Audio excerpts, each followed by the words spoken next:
All right, lovely people, welcome back. We are looking at Chapter 10 of Lifespan View, Human Development, 9th edition, Robert Vail, John Cavanaugh. Emerging and Established Adulthood, Physical, Cognitive, and Personality Development.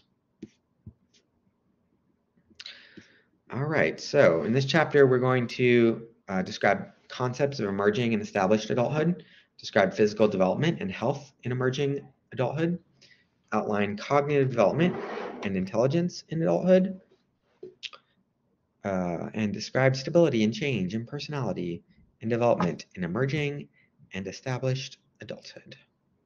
All right, let's dig in.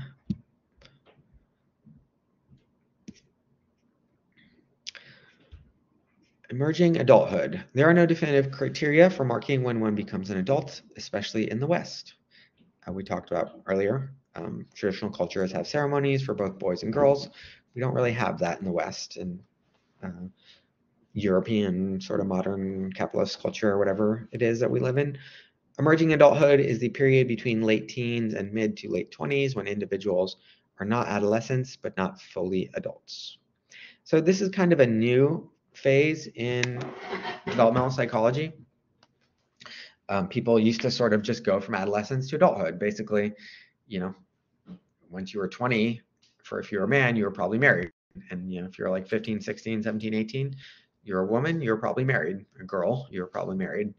Emerging adulthood is this kind of modern thing where it takes some time, especially nowadays with housing prices being so insane, to like actually buy a house and stuff like that, or settle down, have a career. And many people actually never make it to these markers. So there's this, and more people are in college, more people are in graduate school. So this kind of 20 to 30 range is, and just in general, people are maturing. Adolescents are maturing a little slower. They're having sex later, they're driving cars later, they're having their first job later. So just in general, it's kind of taking people longer to start this adulthood stuff. So it's kind of a new period we're sort of still studying and learning about. Established adulthood is a period between 30 and 45 when life is at its most intense and demanding and perhaps rewarding.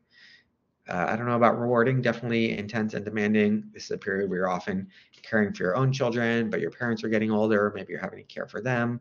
You're not fully established in your career, so you're trying to do that stuff. You're sort of getting hit on all sides in this period. Okay, role transitions marking adulthood. Role transition is a movement into a next stage of development marked by new responsibilities and duties.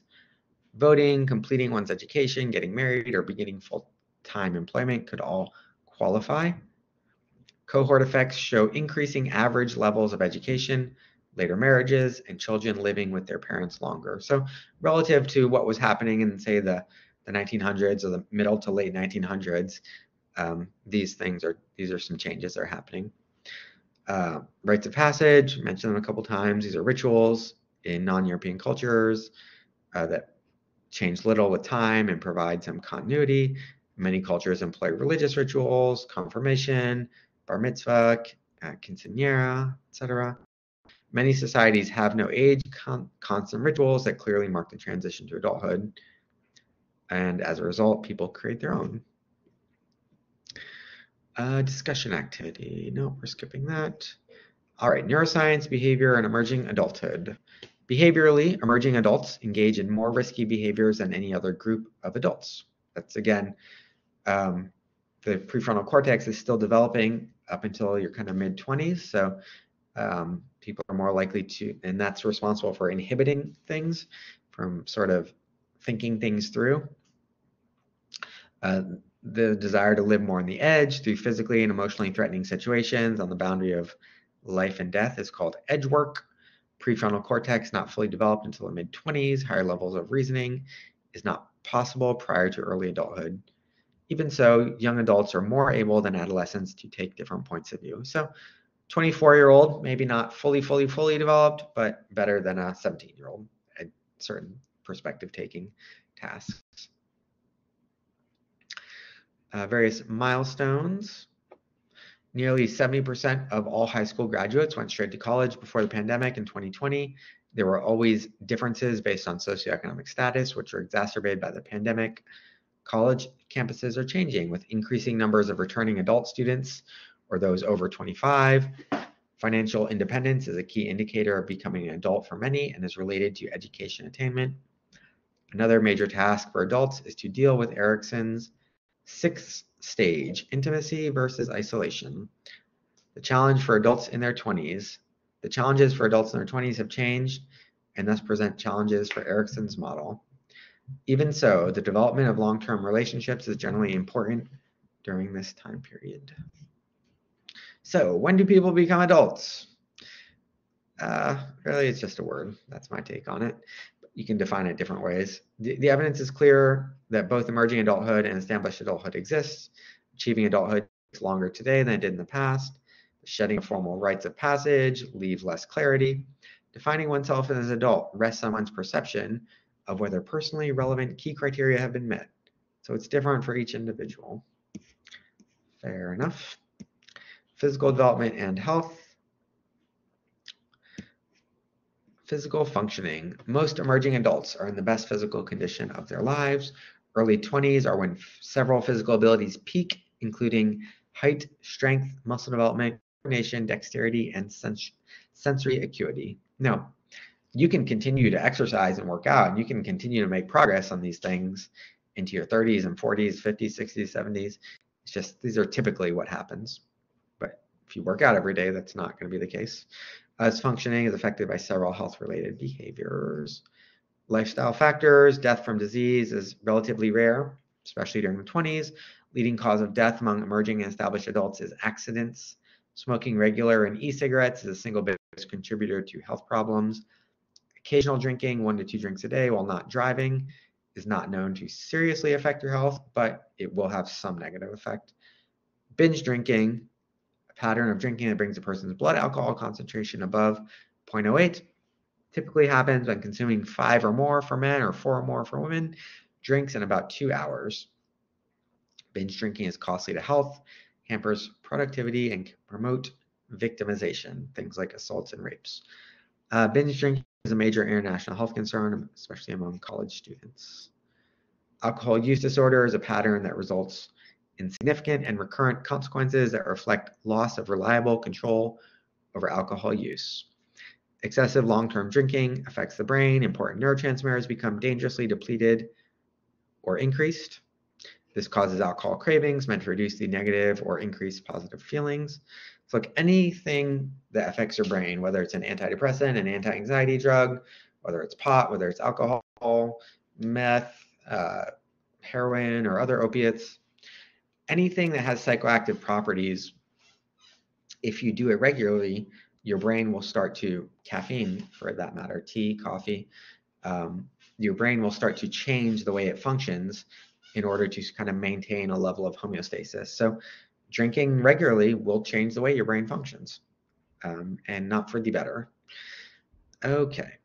For people that have alcohol use disorders, there are treatment programs, but it's usually a challenge because the problem with addiction is what creates addiction is the environment the person's in. So it's very difficult to change a person's environment. Usually people are poor, or they have unhealthy relationships with their parents or their husband or wife or whatever it might be. And those are the things that are leading them, pushing them towards addiction. So it can be very hard to fix the environment. So, and without fixing the environment, it's hard to combat the addiction. Nutrition, metabolism is how much energy the body needs. It slows down with age. Much of the focus of guidelines is to limit cardiovascular disease risk. So LDL cholesterol, chemicals that cause fatty deposits to accumulate in the arteries. VLDLs carry triglycerides. HDLs, that's like considered the good, healthy cholesterol. LDL, lethal. That's how you can know that. Obesity is a serious and growing health problem related to diet, which has serious health problems. So basic recommendations are like a Mediterranean diet, a diet that is high in low in processed foods, low in refined, white bread, white rice, low in sugar, high in fresh fruits, vegetables, nuts, seeds, grains, beans, moderate protein intake, high in olive oil and fish, with red meat and eggs being more moderated. But the main thing there is the nuts, the seeds, the fruits, the vegetables, and the whole grains. Healthcare disparities. The three most important social influences on health are socioeconomic status, and socioeconomic status. Oh, wait a minute, never mind. Socioeconomic status, ethnicity, and education, which these are really just ethnicity is tied into socioeconomic status, education is tied into socioeconomic status. So these are really just almost three ways of saying the same thing. In the United States, ethnic differences exist in the quality of healthcare received. Being poor is a major predictor of health challenges. The absolute worst thing you can do for your health is to be born to a family where poverty is present. Nothing is worse for your health than that. If you do come from such a family, it's, you already have a family history by the time you get to college, you're hearing this, of negative events probably that have affected you on a literal genetic level. Now, it's not to say you can't change your body and change your health, but it's a challenge, and on average, most people are not able to overcome that. Okay. Cognitive development. Okay. How should we view intelligence in adults? Most theories are multidimensional, means they identify several types of intellectual abilities, though there's disagreement as to the dimensions. Baltes et al. 3 dimensions are multidirectionality, inter-individual variability, and plasticity. What the heck does that mean? Multidirectionality means that some aspects of intelligence improve while others decline during adulthood. Okay, that makes sense, right? So processing speed, just the kind of nuts and bolts of how your neurons work, that gets worse over time, but people become more efficient and strategic in their thinking, so that gets better. Inter-individual variability means that patterns change and vary between some people. People who are exercising every day for an hour, getting that hour of cardio in, and they're also strength training, they're not really going to see declines in their cognition the same way someone who drinks and smokes and is sedentary is. And plasticity means that abilities can be modified under the right conditions. Every time we learn something, our brain is changing, right? We can keep our brain healthy by learning. We can keep our brain healthy by exercising. When we exercise intensely, we produce things called lactate in our muscle. That lactate goes to our brain and gets turned into good neurotransmitters. Exercise produces something called BDNF, which stands for brain-derived neurotrophic factors, which help the brain to develop new connections. Tea is actually really good for the brain, some different compounds in tea. Omega-3 fatty acids found in walnuts and flax seeds and fish oil and algae supplements affect the health of the brain. So how intelligence changes varies, essentially. Okay. Organization and interrelated intellectual abilities is called the structure of intelligence and is studied by psychometricians. All right, primary and secondary mental abilities. Primary mental abilities are groups of related skills organized into hypothetical constructs. Roughly 25 have been identified.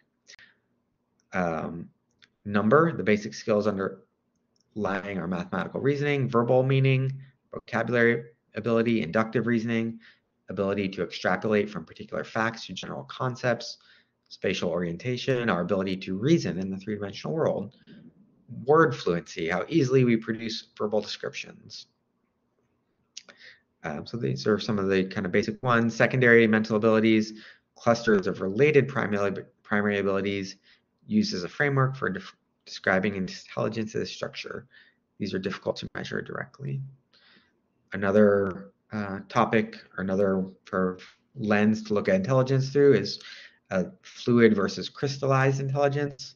Fluid intelligence is being flexible and adaptive, being a thinker who can make inferences and understand concepts and relationships. This is highest in children.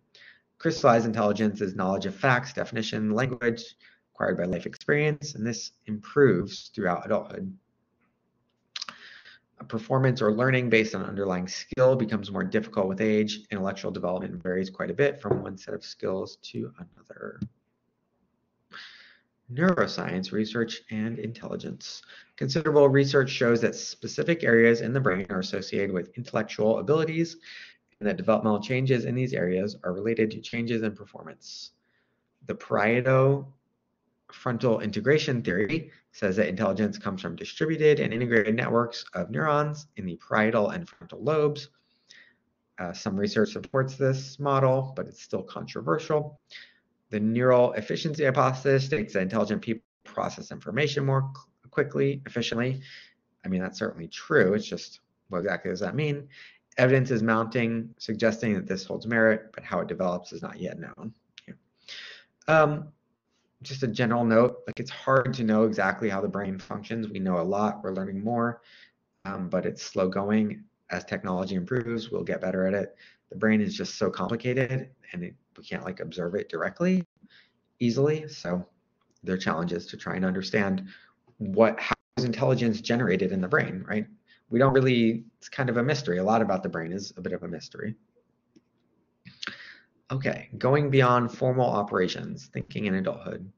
Post-formal thought is thinking characterized by recognizing that the correct answer varies from one situation to another. So in terms of formal thought, adolescents are just as good, if not better, than adults. Post-formal thought is this kind of nuanced way of thinking that might vary to situation to situation. Solutions should be realistic. There's ambiguity in life. Contradictions are typical in life, things like that. And that tends to develop over time in adulthood. Reflective judgment is the way adults reason through real-life dilemma. So stages 5 and 6 of Piaget's theory reflect this reflective reasoning. Sorry, stages 6 and 7. Okay, integrating emotion and logic in emerging and young adulthood. Adults understand that there's more than one right answer. This type of thinking is characterized by the integration of emotion with logic. As they age, adults tend to make decisions and analyze problems, not so much on logical grounds alone, but rather incorporating pragmatic and emotional grounds as well. The integration of emotion with logic provides the basis for decision making. This integration can be seen through neuroimaging for emotion and logic processes in the prefrontal cortex, anterior insula, and amygdala. We kind of have two brains, and they don't really talk to each other. That's kind of the funny thing about them. We've got our prefrontal cortex, which is sort of our human brain. Well, then we've got our amygdala and our everything else, basically, which is our animal brain. And animals have gotten around with very little prefrontal cortex and just with their emotional brain, their intuition, just knowing things without knowing them, right? So as humans, as adult humans, we kind of have these two different modes of decision making, of navigating the world, and they don't talk to each other in the same language. They can't talk to each other in the same language. So it can be a challenge to sort of integrate those things into our decision making. Emotional intelligence refers to people's ability to recognize their own and others' emotions, correctly identify and appropriately tell the difference between emotions, and use this information to guide their thinking and behavior. Emotional intelligence increases with age and may contribute to higher subjective well-being. Essentially, it's about managing our own emotions and understanding and responding appropriately to the emotions of other people. And much of success in life comes down to those two things. Impression formation is the way we form and revise first impressions about others. Hessenpolen 94 found that older adults modify their impression of a person from positive to negative when negative information follows positive, which is rational. It's what you should do. Older adults modify their impression less when positive information follows negative. Younger adults make their impression based on the most recent information and do not show a difference in their impression based on whether new information was positive or negative. So this is an interesting difference in the way younger adults versus older adults process information. Younger adults tend to think, okay, whatever I'm seeing now, I'm going to trust that. Older adults are like, well, if you showed me something negative before, I'm not going to trust the positive thing now. And they're willing to say, if you show me something positive before and now you're showing me something negative, I might kind of stick with my initial positive impression. Okay, 10-4. Who do you want to be? Personality in emerging and established adulthood. Creating life stories. So much of our identity is a story we tell ourselves about ourselves. And a lot of what happens in therapy is learning to change that story. Just maybe a little bit of a side note. The lifespan construct is one's unified sense of the past, present, and future based on personal experience and input from other people.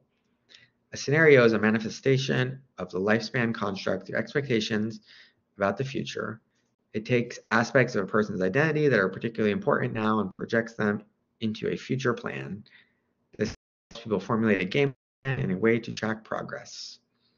The social clock is a personal timetable, tagging the time or age by which future goals or events are to be completed. So these are kind of aspects of our life story, you might say. This can use biological markers of time or social aspects of time or historical aspects of time. McAdams' life story model. According to this model, a life story is an internal narrative with a beginning, middle, and end. It organizes past events into a coherent sequence, reflecting one's identity, ideology, and goals. Includes agency and communion. Agency being power, achievement, autonomy.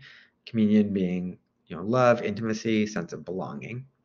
Attitudes towards one's story are conveyed through emotion, right? We can have an optimistic story or we can have a negative story. People with sort of negative emotions tend to have a life story that's like everything was good and now everything's terrible. It's better if you have a story of like overcoming bad things. So it's like, okay, everything was bad and now things are getting better. Yay. So if you find that you're telling yourself this story of like how everything is so terrible, you might want to try and see if you can tell yourself a different story. Possible selves are representations of what we could become, what we would like to become, and what we are afraid of becoming. With increasing age, important possible selves concern personal matters more than family ones. Young and middle-aged adults are more optimistic about achieving hoped-for selves. Much older adults perceive the self as remaining stable, and physical health predominate the hoped-for and feared selves. Okay, personal control beliefs are the extent to which you believe that performance depends on your own effort rather than outside forces. Personal control beliefs vary depending upon the domain in which they're studied. So we could have different ones, like we might think we have control over our brain, but not our body. One domain non-specific finding is that satisfaction is greater for young adults who attribute success to their efforts and for older adults who contribute their success to their abilities. So, cultivating a sense that you have efficacy, that you have power, that you can change things for the better tends to make people feel better about themselves. We don't like feeling not in control of our life. Primary control is aimed at affecting the world. Secondary control is aimed at affecting our own thoughts about the world, right? So if you can change this, it's kind of like that serenity prayer, like, was it, Lord, give me the strength to something, but, basically to accept the things I can't change and the courage to change the things I can't accept. So the changing the things you can't accept, that's the primary control. Accepting the things you can't change is the secondary control. Okay, we've come to the end. We have described the concepts of emerging and established adulthood. We've described physical development, health, and emerging adulthood. We've outlined cognitive development and intelligence in adulthood. And we have described stability and change and personality development in emerging and established adulthood. All right, you all. I will talk to y'all soon.